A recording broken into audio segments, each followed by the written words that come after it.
কাতারের আমির Sheikh Tamim bin Hamad Al Thani 2 দিনের সফরে আজ ঢাকা আসছেন। গত জানুয়ারিতে সরকার গঠনের পর মধ্যপ্রাচ্যের কোনো দেশ থেকে এটি প্রথম উচ্চ পর্যায়ের সফর। আমিরের ঢাকা সফরের সময় 2 দেশের মধ্যে 6টি চুক্তি এবং 5 সমঝোতার স্মারক সই হওয়ার সম্ভাবনা আছে বলে জানিয়েছেন পররাষ্ট্রমন্ত্রী ডক্টর হাসান মাহমুদ। সফর উপলক্ষে রোববার সংবাদ সম্মেলনে তিনি জানান, চুক্তিগুলো হচ্ছে দ্বৈতকর পরিহার, আইনগত বিষয়ে সহযোগিতা, সাগরপথে পরিবহন, বিনিয়োগ, উন্নয়ন ও সুরক্ষা, দণ্ডপ্রাপ্ত ব্যক্তিদের বদলি ও যৌথ ব্যবসা পরিষদ গঠন সংক্রান্ত চুক্তি। আর সমঝোতা স্মারকের মধ্যে রয়েছে শ্রমশক্তি বিষয়ে সমঝোতা স্মারক, বন্দর পরিচালনা, উচ্চশিক্ষা ও বৈজ্ঞানিক গবেষণা, যুব ও ক্রীড়া সহযোগিতা এবং কূটনৈতিক প্রশিক্ষণ সহযোগিতা। প্রধানমন্ত্রী শেখ হাসিনা বলেছেন, বৈশ্বিক কার্বন নিঃসরণে বাংলাদেশ কম দায়ী হলেও এর ভয়ঙ্কর নেতিবাচক প্রভাবের কারণে বেশি ক্ষতিগ্রস্ত ও ঝুঁকিপূর্ণ দেশের মধ্যে বাংলাদেশ অন্যতম। ঢাকায় শুরু হওয়া 4 দিনের জাতিসংঘ সম্মেলনের অভিযোজন পরিকল্পনা অনুষ্ঠানে প্রধান অতিথির বক্তব্যে প্রধানমন্ত্রী বলেন, জলবায়ু পরিবর্তন বাংলাদেশের উন্নয়নের জন্য হুমকি। অব্যাহত বৈশ্বিক উষ্ণায়নের ফলে সমুদ্রের তলদেশের উচ্চতা বৃদ্ধি পাচ্ছে উল্লেখ করে প্রধানমন্ত্রী বলেন, এর প্রভাবের কারণে দেশের দক্ষিণ পশ্চিমাঞ্চলের বিস্তীর্ণ এলাকা সমুদ্রগর্ভে নিমজ্জিত হওয়ার ঝুঁকিতে রয়েছে। জলবায়ু পরিবর্তনের ফলে ক্ষতিগ্রস্ত জনগণকে রক্ষা করার দায়িত্ব উন্নত বিশ্বের বলে মত দেন প্রধানমন্ত্রী।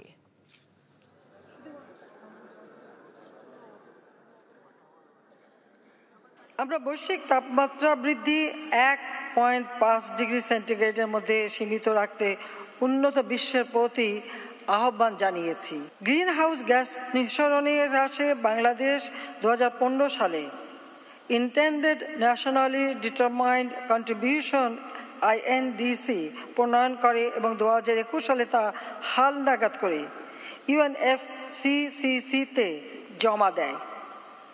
এতে আমরা শর্তহীন 6.73% এবং শর্তযুক্ত 15.12% গ্রিন হাউস গ্যাস নিঃসরণ হ্রাসের লক্ষ্যমাত্রা নির্ধারণ করেছি। আবহাওয়া চরম ভাবাপন্ন থাকায় আবারও 72 ঘন্টার সতর্ক বার্তা জারি করেছে আবহাওয়া অধিদপ্তর। সকালে অধিদপ্তর থেকে এক বার্তায় জানানো হয়, জনজীবনে অস্বস্তি বাড়ার আশঙ্কায় আগামী 72 ঘন্টার সতর্ক বার্তা জারি করা হয়েছে। একই সাথে আবহাওয়া অফিস জানায়, সোমবারও পাবনা এবং চুয়াডাঙ্গা জেলার উপর দিয়ে তীব্র তাপপ্রবাহ বয়ে যাচ্ছে। এছাড়া রাজশাহী, টাঙ্গাইল, যশোর ও কুষ্টিয়া জেলাও একই অবস্থা বিরাজ করছে। রাজধানী ঢাকায়ও তীব্র তাপপ্রবাহ বয়ে যাচ্ছে। সাধারণের উপর এর নেতিবাচক প্রভাব পড়ছে। গরমে হাঁসফাঁস অবস্থা ঢাকাবাসীর। রোদের তীব্রতায় ত্রাহি অবস্থা খেটে খাওয়া মানুষের। আবহাওয়ার বিরূপ প্রভাবের কারণে বন্ধ রয়েছে প্রাতিষ্ঠানিক শিক্ষা কার্যক্রম। বিকাশে কম খরচে ক্যাশ আউটের লিমিট বেড়ে 50,000। প্রিয় এজেন্টও 2টা। দর্শক, এই বিষয়ে জানতে যাচ্ছে আমাদের সহকর্মীদের কাছে। আমরা প্রথমেই যাব আগারগাঁও আবহাওয়া অফিসে। সেখানে অবস্থান করছেন আমাদের senior correspondent Niamul Aziz Sadek. Sadek, hit alert সম্পর্কে আবহাওয়া অধিদপ্তর আর কি বলছে? যেমনটি আমরা জেনেছি যে সকালে কিন্তু অধিদপ্তর থেকে এক বার্তা দেওয়া হয়েছে যে 72 ঘন্টার সতর্ক বার্তা। তো এই বিষয়ে কি তথ্য আছে আপনার কাছে, আমাদেরকে জানাবেন।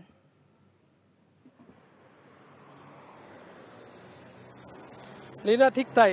72 ঘন্টার সতর্কতা জারি করা হয়েছে সকালবেলায়, যেটি হচ্ছে দ্বিতীয় দফায় জারি করা হলো। এর আগেও 72 ঘন্টার একটি হিট অ্যালার্ট জারি করা হয়েছিল। হিট অ্যালার্টের মানে তারা যেটা বলেছেন যে অন্যান্য যে স্টেক হোল্ডাররা রয়েছে, বিশেষ করে স্বাস্থ্য মন্ত্রণালয় কিংবা সরকারের যে উচ্চপদস্থ যে কর্মকর্তারা রয়েছেন, যারা এই বিষয়ে দায়িত্ব নেবেন, এবং বিশেষ করে আপনি কিছুক্ষণ আগে বলছিলেন যে স্কুল কলেজ বন্ধ ঘোষণা করা হয়েছে এবং অন্যান্য কি বাড়তি সতর্কতাগুলো নেওয়া হচ্ছে, নাগরিকদের কি কি সতর্কতা জানিয়ে দেওয়া হবে সেই বিষয়টি তারা নির্ধারণ করবেন। এক্ষেত্রে আবহাওয়া বলে দেওয়া হচ্ছে যে আগামী কয়েকদিন সুখবর তো নেই, বরং আরও একটি খারাপ খবর, সেটি হচ্ছে আগামী কাল আরও তীব্র তাপপ্রবাহ হতে পারে। তীব্র তাপপ্রবাহের কারণে জনজীবন বিপর্যস্ত হচ্ছে, যেটি আপনি নিশ্চয়ই আমার ক্যামেরার চোখেও দেখতে পাচ্ছেন।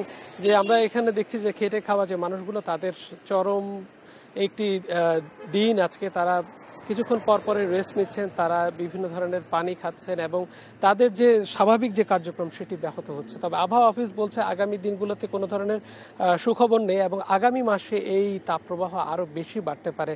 তারা আমাদেরকে একটি ম্যাপ দেখিয়েছেন, যে ম্যাপে আমরা দেখেছি যে তীব্র তাপপ্রবাহর কারণ হচ্ছে যে বাংলাদেশের যেই আবহাওয়ার চরম বৈরিভাবাপন্ন যে অবস্থা, সেই বৈরিভাবাপন্ন অবস্থা বিরাজ করছে। আরেকটি খবর তারা বলেছেন যে বিশেষ করে কার্বন নিঃসরণের অবস্থা খুব বেশি বেড়ে গিয়েছে, সেই কারণে এই ধরনের অবস্থা আরও বেশি সৃষ্টি হচ্ছে। এবং এর পাশাপাশি যে প্রতিবেশী দেশ রয়েছে, সেই প্রতিবেশী দেশ থেকেও এক ধরনের আবহাওয়ার বিরূপ আবহাওয়া বাংলাদেশের দিকে ধেয়ে আসার কারণে এই ধরনের অবস্থা তৈরি হচ্ছে।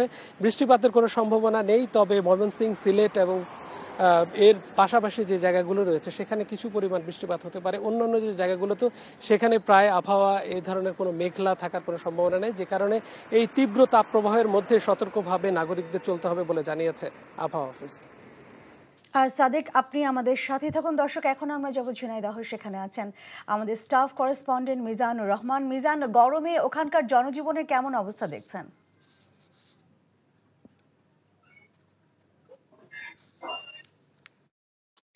লীনা, গরমে ঝিনাইদের জনজীবন অতিষ্ঠ হয়ে উঠেছে।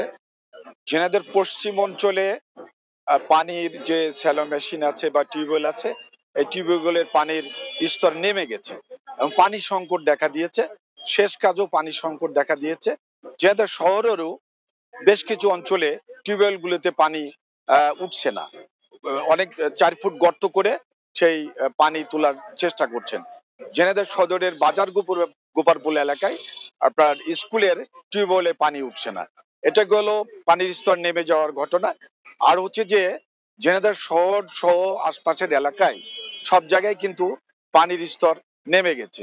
তীব্র গরম, সাধারণ খেটে খাওয়া মানুষ তারা ঘরের বাইরে বের হতে পারছে না। আমি সকালে বেশ কিছু অঞ্চল ঘুরে দেখেছি যে যারা দিন আনে দিন খায় বা দিন মজুর, তারা কাজ করতে যেতে পারছে না, তাদের কাজও কেউ নিচ্ছে না এবং তারা ছায়া জায়গায় বেশ করে চায়ের দোকানগুলিতে বসে তারা অলস সময় কাটাচ্ছে। কৃষকের শেষ কাজও বেশ ব্যাহত হচ্ছে। প্রচন্ড গরমে কৃষকরা মাঠে যেতে পারছে না। তবে আজকে সকালে আবার কিছুটা পরিবর্তন আমরা লক্ষ্য করেছিলাম। আমরা দেখেছিলাম যে আকাশ একটু মেঘাচ্ছন্ন হয়েছিল, কিন্তু 10টা বাজার পরপরই সেই তীব্র রোদ, তীব্র গরমে মানুষ হাপিত্তেশ করছে, মানুষের জনজীবন অতিষ্ঠ হয়ে উঠেছে। এই ছিল আমার কাছে সর্বশেষ, লীনা। দর্শক, এখন আমরা যাব কুষ্টিয়াতে, সেখানে আছেন আমাদের স্থানীয় প্রতিনিধি শ্যামলী ইয়াসমিন। শ্যামলী, তীব্র গরমে খেটে খাওয়া মানুষের কি অবস্থা দেখছেন? ইতিমধ্যে কিন্তু আমরা জেনেছি বিভিন্ন জায়গায় পানির সংকট এবং বিদ্যুৎ সংকটের কথা। তো কুষ্টিয়ার অবস্থা কেমন দেখছেন আপনি আমাদেরকে জানাবেন।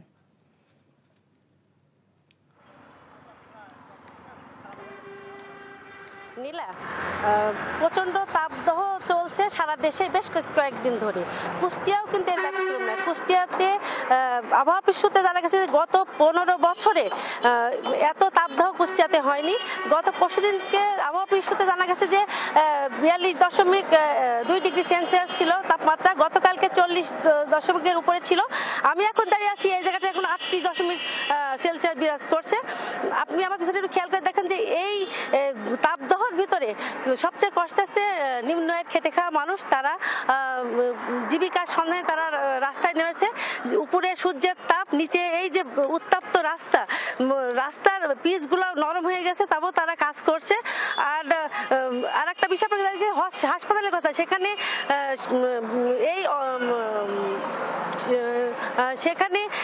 এই আবহাওয়ার কারণে বিভিন্ন রোগে আক্রান্ত হচ্ছে শিশু থেকে বৃদ্ধ সব ধরনের রোগী। তবে শিশুরা বেশিরভাগ আক্রান্ত হচ্ছে এবং শিশুদের আক্রান্তের কারণে এখানে ভর্তি যে স্বল্পসংখ্যক রোগী ভর্তি হয়ে তাদের স্বজনরা থাকছে, এই স্বজনদের ভিড়ের চাপে চিকিৎসা দিতেও তাদের ব্যাহত হচ্ছে। ডাক্তাররা বলছে যে আমরা সর্বোচ্চ চেষ্টা করে যাচ্ছি রোগীদের সেবা দেওয়ার জন্য। আর আপনাকে আরেক বিষয় জানি যে কুষ্টিয়া পদ্মা এবং গড়াই নদীর কোল ঘেঁষা, এখানে পদ্মা এবং গড়াই নদীতে পানি না থাকার কারণে শহরে পানি সংকট দেখা দিয়েছে। কোনো টিউবওয়েলে পানি উঠছে না, মানুষ আসলে দুর্বিহ জীবনযাপন করছে। নীলা, এই ছিল আমার কাছে সর্বশেষ। শ্যামলী, আপনি আমাদের সাথেই থাকুন। দর্শক, এখন আমরা যাব পাবনায়, সেখানে আছেন আমাদের staff correspondent ABM Fazlur Rahman. Fazlur, এতক্ষণ কিন্তু আমরা জেনেছি যে আবহাওয়া অধিদপ্তরের 72 ঘন্টার সতর্কবার্তা জারি করেছে, সেই তথ্য এবং বিভিন্ন জায়গা থেকে আমরা জনজীবনের খবর জানতে পেরেছি। আপনার কাছে আমার প্রশ্ন হচ্ছে যে এই তীব্র গরমে হাসপাতালে রোগীদের চাপ কেমন দেখছেন এবং চিকিৎসকরা আসলে কি বলছেন?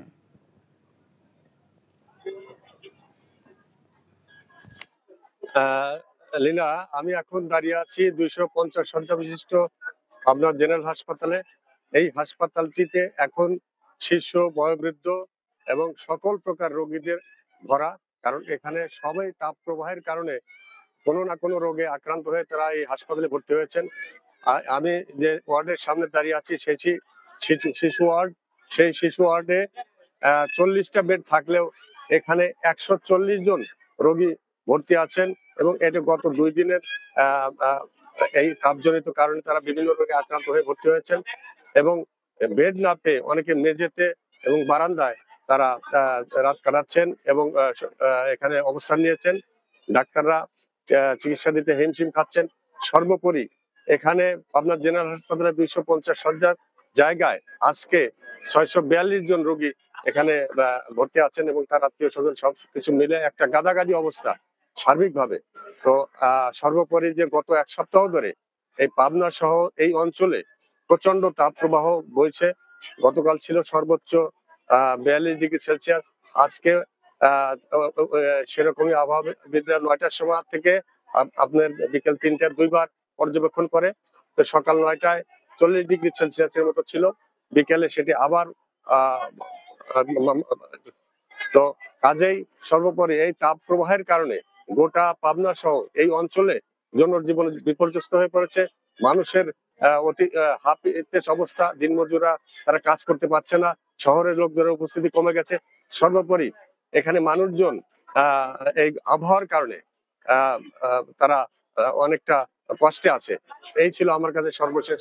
লীনা, বিকাশে কম খরচে ক্যাশ আউটের লিমিট বেড়ে 50,000, প্রিয় এজেন্টও 2টা। দ্বিতীয় দফায় 72 ঘন্টার তাপপ্রবাহ সতর্ক বার্তা জারি করেছে আবহাওয়া অধিদপ্তর। সকালে অধিদপ্তর থেকে এক বার্তায় এটি জানানো হয়। আবহাওয়া অফিস জানিয়েছে আগামী 2 দিন তাপমাত্রা আরও বাড়বে। এদিকে চরম গরমে হাসপাতালে শিশু রোগীর সংখ্যা বাড়ছে। খেটে খাওয়া মানুষের দুর্ভোগ বেড়েছে কয়েক গুণ। নিয়ামুল আজিজ সাদেকের রিপোর্ট। তাপে পুড়ছে রাজধানী। কর্মচঞ্চল দিনও যেন স্থবির। রাস্তায় গাড়ির সংখ্যা খুবই কম। রিকশা চালক আলিমের কষ্টটা যেন অনেক বেশি। নিয়মিত জমার টাকাই ওঠে না, ঘুম নেই রাত দিন। হাজার খানিক করে মেরে ভাই এখন মনে করেন যে 6-700 টাকা জমাতে হবে না। প্রচুর কষ্ট কর্মে। কি কষ্ট ঠিক আছে, রিকশা চালানো তো কষ্ট বেশি। রাত্রে তো ঘুমি না, রাত্রে মনে করেন যে গ্যারেজে থাকে, মনে করেন গ্যারেজে শীত পাড়া, দিনের তাপ পরে নিচ থেকে তাপ ওঠে, কেমনে ঘুমায় কোন? খেটে খাওয়া মানুষের মতো তাপ প্রবাহের কারণে বিপদে নিম্ন আয়ের মানুষ। তীব্র গরমে শিশু হাসপাতালে রোগীর সংখ্যা বেড়েছে অনেক বেশি। বের তো হওয়ার ছাড়া উপায় নেই, কারণ আমাদের পরীক্ষার ডেট দিয়ে দিচ্ছে, আমাদের তো ভাইবা দিতেই হবে। আবহাওয়া অফিস জানিয়েছে কোনো সুখবর নেই এই মাস জুড়েই। গরম আরও কয়েক ডিগ্রি বাড়বে আগামী দিনগুলোতে। দীর্ঘ সময় বৃষ্টি হচ্ছে না এবং বড় ধরনের যে বৃষ্টির কারণ যে ওয়েস্টার্ন ডিস্টারবেন্স এই ধরনের নাই এবং তাপমাত্রা 40, 41, 42, যেটা 42 বলে অতি তীব্র তাপদাহ, এই জন্য আমরা হিট অ্যালার্ট জারি করেছি। সোমবারও পাবনা, চুয়াডাঙ্গা জেলার উপর দিয়ে তীব্র তাপপ্রবাহ বয়ে যাচ্ছে। এছাড়া রাজশাহী, টাঙ্গাইল, যশোর ও কুষ্টিয়া জেলার একই অবস্থা বিরাজ করছে। Niamul Aziz Sadek, NTV news, Dhaka. এ বিষয়ে জানতে যাচ্ছি সহকর্মীদের কাছে। প্রথমে যাচ্ছি রাজধানী ঢাকায়। সেখানে আছেন staff correspondent Najibur Rahman. Najib, hit alert অব্যাহত থাকায় জনগণের দুর্ভোগ কেমন দেখছেন?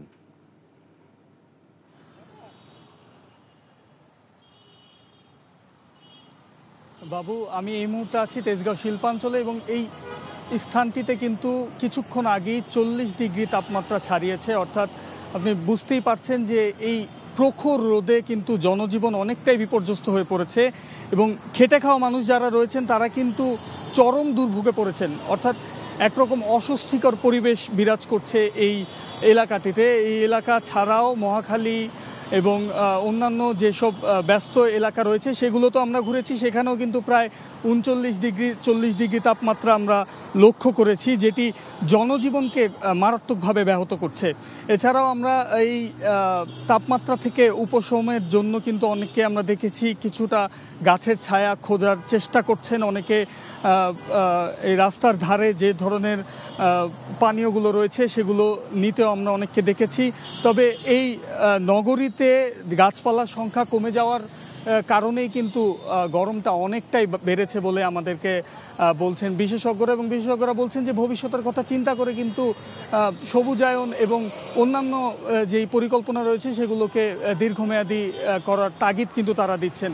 তো সব মিলিয়ে গরমের তীব্রতা কিন্তু ধীরে ধীরে আরও বাড়ছে এবং সামনের দিনগুলোতে আরও বাড়বে এমনটাই বলছেন আবহাওয়া অধিদপ্তর, এবং আবহাওয়া অধিদপ্তরে এর ফলে কিন্তু মানুষের জনজীবনও আরও ব্যাহত হবে এমনটাই আশঙ্কা করা যাচ্ছে। তো এই ছিল আমার কাছে সর্বশেষ। বাবু।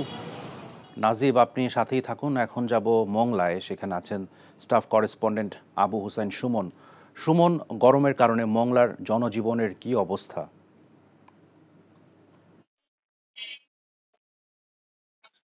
বাবু, গত কয়েকদিন ধরে এখানে যে প্রচন্ড তাপ প্রবাহ চলছে, যার ফলে কিন্তু এখানকার আসলে জনজীবনে এক ধরনের একটা অস্থিরতা বিরাজ করছে। বিশেষ করে একেবারে খেটে খাওয়া মানুষ যারা দিনমজুর, তাদের আসলে কষ্টের শেষ নেই। সকালে মংলা পৌর শহরে এই যে দিনমজুর কাজ করতে গিয়ে অজ্ঞান হয়ে পড়েন এবং তাকে হাসপাতালে নেওয়া হয়। তিনি এই যে হিটস্ট্রোক আক্রান্ত হয়েছেন, তাকে উপজেলা স্বাস্থ্য কমপ্লেক্সে চিকিৎসা দেওয়া হচ্ছে। তো এরকম কিন্তু বিভিন্ন এলাকায় মানুষ কিন্তু প্রচন্ড গরমে এই যে হিট স্ট্রোক সহ বিভিন্ন উপসর্গ নিয়ে আক্রান্ত হচ্ছেন। তার মধ্যে শিশুরা ডায়রিয়া, নিউমোনিয়া সহ বিভিন্ন রোগে আক্রান্ত হচ্ছেন। বিরুদ্ধ যারা, তারাও আসলে এই যে শ্বাসকষ্টজনিত রোগে আক্রান্ত হচ্ছেন। তো এখানে রোগের পাশাপাশি এখানে এই তাপপ্রবাহের কারণে যে জলাশয়গুলো, মিষ্টি পানির যে পুকুরগুলো ছিল, সেগুলো শুকিয়ে গিয়েছে, যার কারণে খাবার যে পানি, সুপেয় পানির একটা তীব্র হাহাকার দেখা দিয়েছে। এখানে প্রতিদিন পৌর শহরে যে 70 লাখ লিটার পানির চাহিদা রয়েছে, সেখানে মাত্র 20 লাখ লিটার পানি সরবরাহ করা সম্ভব হচ্ছে। বাকি 50 লাখ লিটার কিন্তু ঘাটতি রয়ে যাচ্ছে, এবং যারা 20 লাখ লিটার পানি সরবরাহ পাচ্ছেন, তারাও কিন্তু তাদের যে নিত্য প্রয়োজনীয় যে চাহিদা, সেটা তাতে পূরণ করতে পারছেন না। তো দিনকে দিন মূলত এখানে মানে তাপপ্রবাহের কারণে সুপেয় পানির একটা সংকট, এটি আসলে খুব মানে কঠোর অবস্থায় উঠেছেন। তো উপজেলার একই চিত্র। তো এখানে এই ছিল মংলা থেকে এই তাপপ্রবাহের সর্বশেষ অবস্থা। ভবিষ্যৎ প্রজন্মের জন্য নিরাপদ বাসযোগ্য পৃথিবী গড়ে তুলতে অভিযোজন সক্ষমতা বৃদ্ধি করা এবং ঝুঁকি হ্রাসে সমন্বিতভাবে উদ্যোগ নেয়ার আহ্বান জানিয়েছেন প্রধানমন্ত্রী শেখ হাসিনা। এ লক্ষ্যে 6 দফা প্রস্তাব তুলে ধরে প্রধানমন্ত্রী বলেছেন, যুদ্ধে অর্থ ব্যয় না করে জলবায়ু রক্ষায় খরচ করলে বিশ্ব রক্ষা পেত। সেই সাথে জলবায়ু তহবিলে বার্ষিক $100 বিলিয়ন প্রতিশ্রুতি পূরণ করতে উন্নত দেশগুলোর প্রতি আহ্বান জানিয়েছেন সরকার প্রধান। রিপোর্টে আরও জানাচ্ছেন মুকসিমুল হাসান। প্রচণ্ড তাপপ্রবাহে পুড়ছে দেশ, বিপাকে প্রাণীকুল, বিপন্ন প্রকৃতি, সব মিলিয়ে বিপর্যস্ত জনজীবন। এমন বাস্তবতায় জলবায়ু পরিবর্তনের অভিঘাত মোকাবেলায় 2013 সাল থেকে বিভিন্ন দেশে জলবায়ু অভিযোজন সম্মেলন ন্যাম এক্সপো আয়োজন করে আসছে জাতিসংঘ। এরই ধারাবাহিকতায় ঢাকায় প্রথমবারের মতো অনুষ্ঠিত এই এক্সপোতে অংশ নিচ্ছে 104টি দেশের বিভিন্ন সংস্থার প্রতিনিধিরা। সোমবার সকালে বঙ্গবন্ধু আন্তর্জাতিক সম্মেলন কেন্দ্রে 4 দিনব্যাপী জলবায়ু অভিযোজন সম্মেলনের জাতীয় অভিযোজন পরিকল্পনার উদ্বোধন করেন প্রধানমন্ত্রী শেখ হাসিনা। সম্মেলনে জলবায়ু পরিবর্তনের অভিঘাতে ক্ষতিগ্রস্ত দেশগুলোর বাস্তুচ্যুত মানুষের পুনর্বাসনের দায়িত্ব সকল দেশকে ভাগ করে নেওয়ার আহ্বান জানান প্রধানমন্ত্রী শেখ হাসিনা। বৈশ্বিক কার্বন নিঃসরণে আমাদের অবদান 0.48% কম হলেও এর নেতিবাচক প্রভাবে সবচেয়ে বেশি ক্ষতিগ্রস্ত ও ঝুঁকিপূর্ণ দেশসমূহের মধ্যে বাংলাদেশ অন্যতম। ক্ষতিপূরণে উন্নত দেশগুলোর প্রতিশ্রুতি বাস্তবায়নে আবারও তাগিদ দেন বঙ্গবন্ধু কন্যা। আমরা ক্লাইমেট ভালনারেবল ফোরাম CBF এর সভাপতি থাকাকালে অভিযোজন ও প্রশমন কার্যক্রমে উন্নত দেশসমূহের প্রতিশ্রুত প্রতি বছর $100 বিলিয়ন প্রদানের বিষয়টি বাস্তবায়ন করার জন্য বারবার আহ্বান জানাচ্ছি। আমার প্রত্যাশা, উন্নত দেশসমূহ তাদের প্রতিশ্রুতি রক্ষা করবে। যুদ্ধে অস্ত্র এবং অর্থ ব্যয় না করে সে টাকাগুলি এই জলবায়ু পরিবর্তনে যদি ব্যয় করা হতো, তো বিশ্বটা রক্ষা পেত।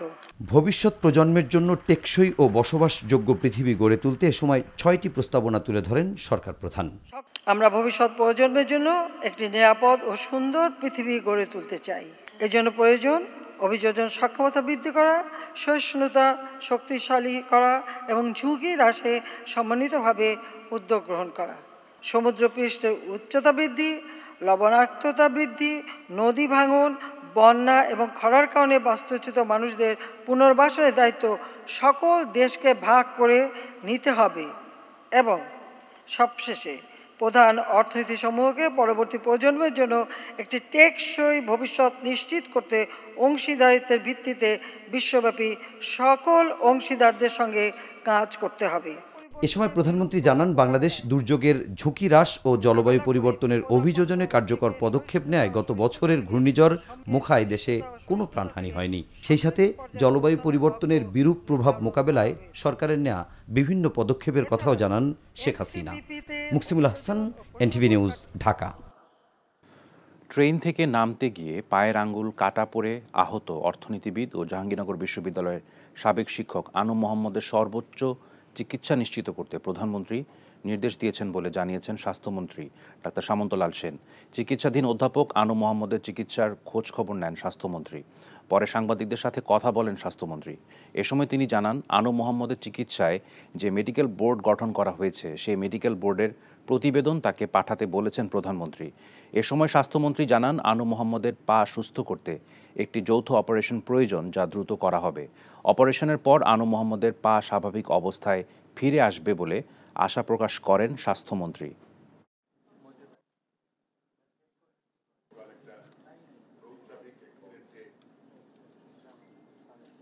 আজকে সকালে মাননীয় প্রধানমন্ত্রী আমাকে ফোন করছিলেন ওনার সম্বন্ধে, এবং উনি বলছেন ওনারা কি, আমি ওনাকে সবকিছু বিস্তারিত বর্ণনা দিয়েছি এবং উনি আমাকে ওনার চিকিৎসার সর্বোচ্চ যা করা যায় সেই ব্যাপারে নির্দেশ দিয়েছেন, এবং আমি ওনাকে মাননীয় প্রধানমন্ত্রীকে অবহিত করেছি যে আমাদের মেডিকেল বোর্ড হবে, সেই সিদ্ধান্ত আমরা ওনাকে জানাবো। দ্বিপাক্ষিক রাষ্ট্রীয় সফর ও ইউএন এসকেপের ৮০তম সেশনে অংশ নিতে আগামী বুধবার ৬ দিনের সফরে থাইল্যান্ড যাবেন প্রধানমন্ত্রী শেখ হাসিনা। সফরে থাইল্যান্ডের রাজা, প্রধানমন্ত্রী সহ ঊর্ধ্বতন কর্মকর্তাদের সাথে বৈঠক করবেন প্রধানমন্ত্রী।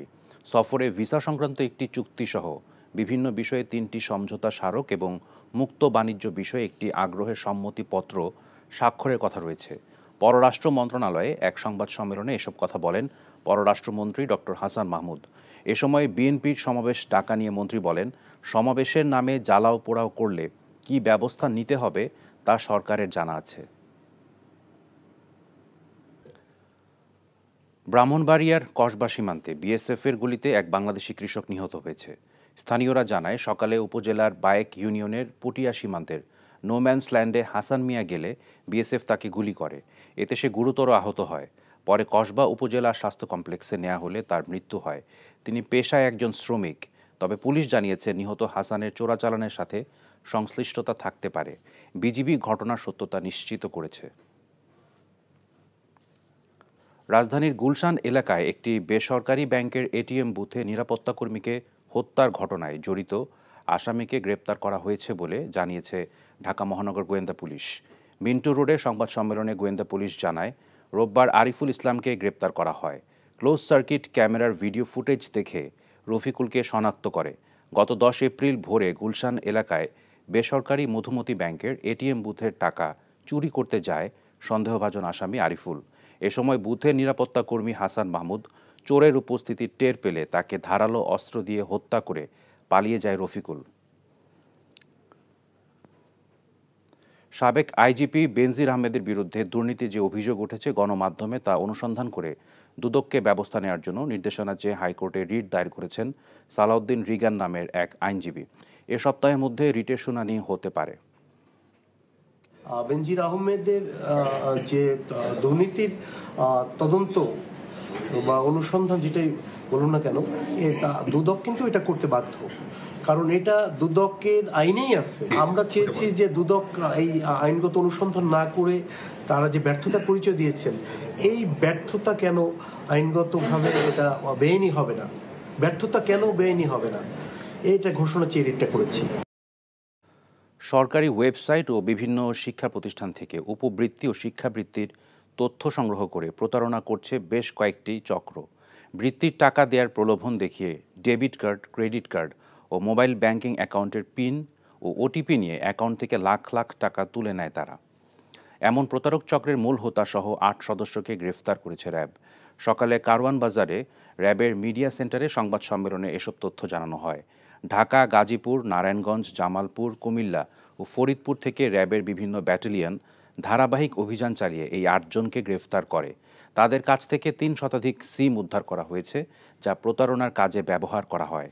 সারা দেশে প্রায় ২,০০০ জনবল এই চক্রের সাথে জড়িত আছে জানিয়ে র্যাব বলছে তাদের বিরুদ্ধে অভিযান চলমান থাকবে।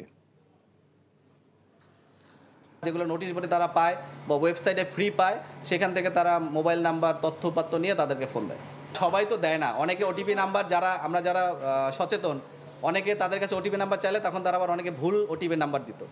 এরা বেসিক্যালি যখন তথ্যপাত্রগুলি সবগুলি বলতে পারছে, অনেকেই হয়তো বলে দিচ্ছে, তারা এটাকে অফিস বলে, তারা অফিস বসায় এই কাজগুলি করে। চলতি বছরের সেপ্টেম্বরে বাংলাদেশের মাটিতে অনুষ্ঠিত হবে নারী টি-20 বিশ্বকাপের আসর, আর সেই উপলক্ষে এখন থেকে প্রস্তুতি শুরু করেছে বিসিবি। এবার বিশ্বকাপের ভেন্যু দেখতে বাংলাদেশে এসে পৌঁছেছেন আইসিসির ৫ সদস্যের প্রতিনিধি দল। বিশ্বকাপের সম্ভাব্য ভেন্যুর তালিকায় সিলেট ক্রিকেট স্টেডিয়ামের সঙ্গে রয়েছে মিরপুর শেরে বাংলা ক্রিকেট স্টেডিয়াম। আর প্রথম দিনে আজ মিরপুর পরিদর্শন করেছেন তারা। এরপর আগামীকাল সিলেট ভেন্যু পর্যবেক্ষণ করবেন এই প্রতিনিধি দল। বিকাশে কম খরচে ক্যাশ আউটের লিমিট বেড়ে ৫০,০০০, প্রিয় এজেন্টও ২টা। বেনাপোলের ওপারে ভারতে পেট্রাপোল বন্দর কর্তৃপক্ষ দ্রুত পচনশীল পণ্য আমদানির ক্ষেত্রে সিরিয়ালের নামে ঘণ্টার পর ঘণ্টা ট্রাক আটকে রাখায় বেনাপোল বন্দর দিয়ে পচনশীল পণ্য আমদানি প্রায় বন্ধ হয়ে গেছে। ফলে আমদানিকারকরা বেনাপোল বন্দর ছেড়ে চলে যাচ্ছেন অন্য বন্দরে। এতে বেনাপোল কাস্টমস হাউসে রাজস্ব আয়ে বড় ধরনের প্রভাব পড়তে শুরু করেছে। বেনাপোল থেকে মহসিন মিলনের পাঠানো রিপোর্ট। ভারত থেকে পচনশীল পণ্যের একটি বড় অংশ আমদানি হয় বেনাপোল বন্দর দিয়ে। প্রতিদিন বিভিন্ন ধরনের ফল, মাছ, সবজি সহ অন্যান্য পচনশীল পণ্য আমদানি হয় দুপুরের পরপরই। সন্ধ্যার আগেই এসব পণ্য খালাস হয়ে চলে যায় ঢাকাসহ দেশের বিভিন্ন স্থানে। কিন্তু গত প্রায় ১ মাস ধরে ভারতীয় বন্দর কর্তৃপক্ষ সিরিয়ালের নামে পচনশীল পণ্য আমদানির ক্ষেত্রে দুপুরের পর ২০ ট্রাক সাধারণ পণ্যের পর ৫ ট্রাক পচনশীল পণ্য রপ্তানির নিয়ম চালু করেছে। এতে অধিকাংশ ট্রাক দেশে প্রবেশ করতে না পেরে ওপারেই নষ্ট হচ্ছে মালামাল। সন্ধ্যা ৬টার পরে বাংলাদেশ কাস্টমস আর আমাদের সাথে কাজ করে না, যার কারণে আমাদের আমদানিকারক যে গাড়িগুলো আসে এই গাড়িগুলো পরের দিনে ছাড় হয়। এতে আমাদের মিনিমাম 10% মাছ, ফল সবকিছু নষ্ট হয়ে যায়। বিগত ১ মাস ধরে বেনাপোলে আমদানি কাঁচামাল অনেক কমে গেছে, কারণ পেট্রাপোলের সিডব্লিউসির নতুন ম্যানেজার আসার কারণে উনি টাকাও নিচ্ছে এবং বিভিন্ন হয়রানিমূলক কাজ করতেছে। ৩টে পর্যন্ত প্যারিসেবল ঢুকবে, বাকি ৩ ঘন্টার মধ্যে অ্যাসেসমেন্ট কমপ্লিট করলে আর এই জটিলতা থাকে না। এই ব্যাপারে অবিলম্বে দুই দেশের সহকারী কমিশনার এবং পোর্ট নিয়ে মিটিং করতে হবে। পচনশীল পণ্য সমূহ দিনব্যাপী যাতে সারাদিন ব্যাপী আমাদের বেনাপোল বন্দরে পাঠানো হয় সে বিষয়ে সিরিয়াল সেইভাবে সুষ্ঠুভাবে মেনটেন করার জন্য আমি পেট্রাপোল পোর্ট ম্যানেজার মহোদয়কে অনুরোধ করেছি। বেনাপোল বন্দর দিয়ে পচনশীল পণ্য দ্রুত আমদানিতে সিরিয়ালের নামে দীর্ঘসূত্রিতা প্রথা বাতিল করে আগের মতো আমদানির দাবি জানিয়েছেন আমদানিকারকরা। বেশ কিছুদিন হলো বেনাপোলের অপর দিকে পেট্রাপোল বন্দরে গাড়ির সিরিয়ালের নামে এক ধরনের জটিলতার খবর আমরা পেয়েছি, যে কারণে অনেক গাড়ি এখন কম ঢুকছে এবং আমদানিকারকরা তাদের সুবিধার্থে অন্য কোনো পোর্টের দিকে চলে যাচ্ছে। দুই দেশের মধ্যে দ্বিপাক্ষিক আলোচনায় দ্রুত এই সমস্যা সমাধান করা হবে, তেমনটাই চান ব্যবসায়ীরা। NTV news desk. নওগাঁয় ৩টি ক্লিনিক ও ডায়াগনস্টিক সেন্টারে অভিযান চালিয়ে ৩০,০০০ টাকা জরিমানা করেছে ভ্রাম্যমাণ আদালত। সকাল থেকে শহরের হাসপাতাল মোড় ও সেবাশ্রম এলাকায় অভিযান পরিচালনা করেন জেলা প্রশাসক কার্যালয়ের সহকারী কমিশনার ও ম্যাজিস্ট্রেট সাকিব বিন জামান প্রত্যয়। এ সময় তারা বর্জ্য অব্যবস্থাপনা ও পরিবেশগত কোনো ছাড়পত্র না থাকায় ইবনে সিনা হাসপাতাল and diagnostic centre, Balaka clinic and diagnostic centre এবং রহমান ডায়াগনস্টিক অ্যান্ড কনসালটেশনকে ১০,০০০ টাকা করে জরিমানা করেন। আগামীতে এসব বিষয়ে আরও জোরালো পদক্ষেপ গ্রহণ করা হবে বলে জানান সাকিব বিন জামান। প্রায় ১০ ঘণ্টা বন্ধের পর ব্রাহ্মণবাড়িয়া সদর ও সরাইলে গ্যাস সরবরাহ শুরু হয়েছে। ব্রাহ্মণবাড়িয়ার তিতাস গ্যাসের ঘাটুরাস্থল মিটারিং অ্যান্ড রেগুলেটরিং স্টেশনে যান্ত্রিক ত্রুটি দেখা দেওয়ায় রোববার রাত ১টা থেকে সরাইল ও ব্রাহ্মণবাড়িয়া সদরের একাংশে গ্যাস সরবরাহ বন্ধ হয়ে যায়। এতে ২ উপজেলার প্রায় ১৪,০০০ গ্যাস গ্রাহক চরম বিপাকে পড়ে। মেরামত শেষে আজ সকাল ১১টা থেকে গ্যাসের সরবরাহ পুনরায় চালু হয়। বাংলাদেশ সেনাবাহিনী ও যুক্তরাষ্ট্রের প্যাসিফিক আর্মি এর যৌথ অংশগ্রহণে এক্সারসাইজ টাইগার লাইটিং এর উদ্বোধন করা হয়েছে। সকালে গাজীপুরের রাজেন্দ্রপুর সেনানিবাসে অনুশীলনের উদ্বোধন করেন সেনাবাহিনীর quarter master general lieutenant general Mohammad Mujibur Rahman. এই সময় তিনি বলেন, শান্তিরক্ষা মিশন এলাকায় উদ্ভূত প্রতিকূল নিরাপত্তা পরিবেশ পরিস্থিতির সঠিক ও কার্যকর পরিকল্পনা প্রণয়ন এবং আকস্মিক চ্যালেঞ্জ মোকাবেলায় দ্রুত ব্যবস্থা গ্রহণে অংশগ্রহণকারীদের দক্ষ করে গড়ে তোলার উদ্দেশ্যে অনুশীলনের আয়োজন করা হয়েছে। বাংলাদেশ সেনাবাহিনী ও যুক্তরাষ্ট্রের সেনাবাহিনীর মধ্যে বিদ্যমান সম্পর্ককে আরও শক্তিশালী করতে কার্যকর অবদান রাখবে এই অনুশীলন। টাঙ্গাইল শহীদ স্মৃতি পৌর উদ্যানে অর্ধশত বছরের গাছ কাটার প্রতিবাদে মানববন্ধন করেছে বাপা ও সবুজ নামের বেসরকারি সংগঠনের সদস্যরা। সকালে পৌর উদ্যানে ঘণ্টাব্যাপী এ মানববন্ধনের আয়োজন করা হয়। বক্তারা বলেন, গাছ প্রকৃতি ও জলাশয়কে রক্ষা করে নগর পরিকল্পনা ও বাস্তবায়ন এবং প্রকৃতির অর্থনৈতিক ভ্যালু নির্ধারণেরও দাবি জানান। গতকাল পৌর উদ্যানের দক্ষিণ পাশের অর্ধশত বছরে 5টি রেইন ট্রি করই সহ ছোট বড় 15টি বৃক্ষ কাটাকালে বাধা দেয় স্থানীয়রা। এ সময় একটি রেইন ট্রি করই গাছে বড় ডালও কাটা পড়ে। সাভারে নারী উদ্যোক্তাদের নিয়ে দিনব্যাপী অনুষ্ঠিত হল টেকসই উন্নয়ন লক্ষ্যে সেমিনার ও মেলা। দুপুরে সাভারের আনন্দপুর এলাকায় চার্চ অব বাংলাদেশের সেমিনার ও মেলায় প্রধান অতিথি হিসেবে উপস্থিত ছিলেন আইডিই বাংলাদেশের কান্ট্রি ডিরেক্টর সামির কার্কি। নারী উদ্যোক্তাদের সংগঠন women entrepreneur network development association ও আইডিইএ সেমিনার ও মেলায় কয়েকশো নারী উদ্যোক্তারা অংশগ্রহণ করেন। মেলায় তৃতীয় লিঙ্গের অনেকেই অংশগ্রহণ করেন। দেড় যুগ পর দুদিনের সফরে ঢাকায় এসেছেন কাতারের আমির Sheikh Tamim bin Hamad Al Thani. বিকেল 5টার দিকে একটি বিশেষ ফ্লাইটে হযরত শাহজালাল আন্তর্জাতিক বিমানবন্দরে এসে পৌঁছান তিনি। কাতার আমিরকে স্বাগত জানান রাষ্ট্রপতি মোহাম্মদ শাহাবুদ্দিন। এ সফরে দুই দেশের মধ্যে 11টি চুক্তি ও সমঝোতা স্মারক সই হওয়ার কথা। এরই মধ্যে 6টি চুক্তি ও 5টি এমওইউ রয়েছে। তার সফরে বাণিজ্য ও বিনিয়োগে অগ্রাধিকার পাওয়ার পাশাপাশি দুদেশের স্বার্থ সংশ্লিষ্ট নানা বিষয়ে আলোচনা হবে। দ্বিতীয় দিন সকালে প্রধানমন্ত্রী শেখ হাসিনার সঙ্গে বৈঠক করবেন কাতারের আমির। 2005 সালের পর এবারই প্রথম কাতারের কোনো আমির ঢাকা এলেন। পুলিশের সাবেক মহাপরিদর্শক বেনজির আহমেদের সম্পদ নিয়ে অনুসন্ধানে 3 সদস্যের কমিটি গঠন করে কাজ শুরু করেছে দুর্নীতি দমন কমিশন দুদক। রাজধানী দুদক কার্যালয়ে সংবাদ সম্মেলনে সংস্থাটির সচিব এ তথ্য জানিয়েছেন। তিনি বলেন, বিভিন্ন গণমাধ্যমে বেনজির আহমেদের পরিবারের অবৈধ সম্পদ অর্জন বিষয়ে প্রকাশিত প্রতিবেদন সংস্থাটির নজরে আসলে তদন্তের সিদ্ধান্ত নেওয়া হয়। মিজান রহমানের রিপোর্ট। গত 31 মার্চ সাবেক আইজিপি বেনজির আহমেদের বিরুদ্ধে অবৈধ সম্পদ অর্জন নিয়ে প্রতিবেদন একটি জাতীয় দৈনিকে প্রকাশিত হয়। পরবর্তীতে আরও কিছু গণমাধ্যমে একই অভিযোগ নিয়ে প্রতিবেদন প্রকাশিত হয়েছে। এসব প্রতিবেদনে সাবেক এই পুলিশ প্রধানের স্ত্রীকন্যার নামে নামি দামি কোম্পানির বিপুল পরিমাণ শেয়ারসহ দেশের বিভিন্ন অঞ্চলে শত শত কোটি টাকা বিনিয়োগে গড়ে ওঠা রিসোর্ট সহ কৃষি খামার রয়েছে বলে তথ্য প্রকাশ করা হয়। এসব তথ্য দুদকের নজরে আসলে তদন্তের সিদ্ধান্ত নেওয়া হয়েছে বলে জানান দুদক সচিব। ইলেকট্রনিক এবং প্রিন্ট মিডিয়া যে সকল তথ্যাদি প্রকাশিত হয়েছে সেগুলি বিবেচনায় নিয়ে আমাদের অনুসন্ধান কার্যক্রম পরিচালনা করার জন্য কমিশন সবাই সিদ্ধান্ত নিতে হয়েছে। আমি একটু আগে মেনশন করেছি, ঈদ উল ফিতরের একটি ছুটি ছিল এবং আমাদের মাননীয় 2 জন কমিশনার দেশের বাইরে ছিলেন। তখন আমাদের নিয়মিত কমিশন সভায় যখন 3 জন সদস্য মিলে কমিশনের সিদ্ধান্ত গ্রহণ করা হয়, সেই সিদ্ধান্ত গ্রহণ করা হয়েছে 18 এপ্রিল এবং আমাদের গতকালকেই 21 এপ্রিলে আমাদের কমিটি গঠন করা হয়েছে। সকালবেলায় চিঠি ইস্যু করা হয়ে গেছে। বেনজির আহমেদের সম্পদ নিয়ে দুদকের অনুসন্ধান কমিটির সদস্যরা হলেন উপপরিচালক হাফিজুল ইসলাম, সহকারী পরিচালক নিয়ামুল হাসান গাজী ও জয়নাল আবেদিন। দুদক আইন অনুযায়ী নির্দিষ্ট সময়ের মধ্যে অনুসন্ধান শেষ করে ব্যবস্থা গ্রহণ করার কথা জানান দুদক সচিব। কমিশন সভায় 3 সদস্য বিশিষ্ট একটি কমিটি গঠন করা হয়েছে এবং এই কমিটিকে তদারকি করার জন্য একজন তদারকি কর্মকর্তা নিয়োগ করা হয়েছে। এই অনুসন্ধান কার্যক্রম চলাকালীনই আসলে অনুসন্ধানের ধারাবাহিকতা যা যা প্রয়োজন সকল কিছু বিধি মোতাবেক সংগ্রহ করা হবে। এদিকে বেনজির আহমেদের সম্পদের বিষয়ে গণমাধ্যমে প্রকাশিত রিপোর্ট অনুসন্ধানের নির্দেশনা চেয়ে হাইকোর্টে একটি রিট আবেদন করেছে একজন আইনজীবী। ওই রিটে গণমাধ্যমে প্রকাশিত প্রতিবেদনের বিষয়ে অনুসন্ধান করতে দুদকের প্রতি নির্দেশনা চাওয়া হয়েছে। Mizan Rahman, NTV news, Dhaka. Supreme court আইনজীবী সমিতির সভাপতি ব্যারিস্টার মাহবুব উদ্দিন খোকন বলেছেন, তাকে জাতীয়তাবাদী আইনজীবী ফোরামের সহসভাপতির পদ থেকে নিয়ম বহির্ভূতভাবে অব্যাহতি দেওয়া হয়েছে।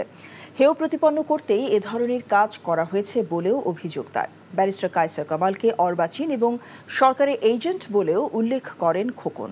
বলেন, সুপ্রিম কোর্ট আইনজীবী সমিতি নির্বাচনে মূলত বঙ্গবন্ধু আওয়ামী আইনজীবী পরিষদকে পূর্ণাঙ্গ প্যানেলে বিজয়ী করতেই কাজ করেছেন কায়সার কামাল। বিএনপি স্থায়ী কমিটির কাছে কায়সার কামালের বিরুদ্ধে তদন্ত করে দল থেকে বহিষ্কারেরও দাবি জানান ব্যারিস্টার মাহবুব উদ্দিন খোকন।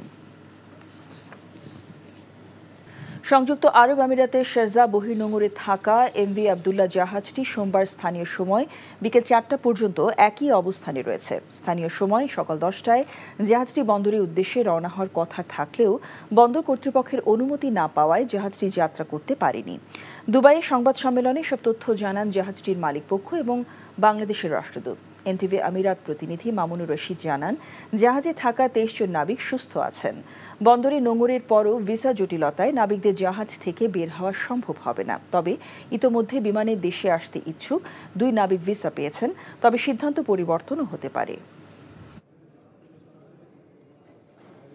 জাহাজটি অক্ষত অবস্থায়, কোনো রকমের ড্যামেজ ছাড়া, এবং নাবিকরা সবাই কিন্তু, এবং ওখানে যে কার্গো আর রয়েছে যে কয়লা, তার কোনো ক্ষতি সাধন হয়নি এবং সম্পূর্ণ সুরক্ষিত অবস্থা। দূতাবাসের পক্ষ থেকে এবং এখানে মালিক পক্ষ রয়েছেন, আমরাও যাবেন, আমরাও দেখব যে আসলে আমাদের নাবিকদের যারা ওখানে শিপে রয়েছে তাদের শারীরিক অবস্থা কেমন। 27 এপ্রিলের পর ঢাকা উত্তরে বাসাবাড়িতে মশার লার্ভা পাওয়া গেলে জেল জরিমানা করা হবে বলে জানালেন ঢাকা উত্তরের মেয়র আতিকুল ইসলাম। দুপুরে রাজধানী মিরপুরে এডিস মশা নিয়ন্ত্রণে সচেতনতামূলক অনুষ্ঠানে তিনি এ হুঁশিয়ারি দেন। নগরবাসীকে সচেতন হওয়ার অনুরোধ জানান মেয়র। এডিস মশা নিয়ন্ত্রণে প্রত্যেক ওয়ার্ড কাউন্সিলরকে 50,000 টাকা বরাদ্দ দেওয়া হয়েছে বলে জানান তিনি। অনুষ্ঠানে ঢাকা 14 আসনের সংসদ সদস্য মাইনুল হোসেন খান সহ বিশিষ্টজনেরা উপস্থিত ছিলেন। দৃঢ় নেতৃত্বের মাধ্যমে বিগত বছরগুলোর প্রতিকূলতা কাটিয়ে রেকর্ড ও টেকসই প্রবৃদ্ধি অর্জন করেছে পুঁজিবাজারে প্রকৌশল খাতে তালিকাভুক্ত company Walton hi-tech industries PLC. কোম্পানিটি পরিচালনা পর্ষদের 38তম সভায় এ কথা জানানো হয়। আর্থিক প্রতিবেদন পর্যালোচনায় জানানো হয়, চলতি বছর ওয়ালটন পণ্যের বিক্রয় বেড়েছে উল্লেখযোগ্য হারে, যার প্রেক্ষিতে জুলাই 2023 থেকে মার্চ 2024 পর্যন্ত চলতি হিসাব বছরের প্রথম 9 মাসে আগের তুলনায় ওয়ালটনের মুনাফা বেড়েছে 512.42 কোটি বা 205%। এই সময় কোম্পানিটির মুনাফা বৃদ্ধি সহ আর্থিক প্রায় সব সূচকেই উন্নতি হয়েছে। চলতি বছরের এপ্রিল থেকে জুন মাসে কোম্পানির মুনাফা আরও দৃঢ় হবে বলে আশা প্রকাশ করে কর্তৃপক্ষ। বিকাশে কম খরচে ক্যাশ আউটের লিমিট বেড়ে 50,000, প্রিয় এজেন্টও 2টা।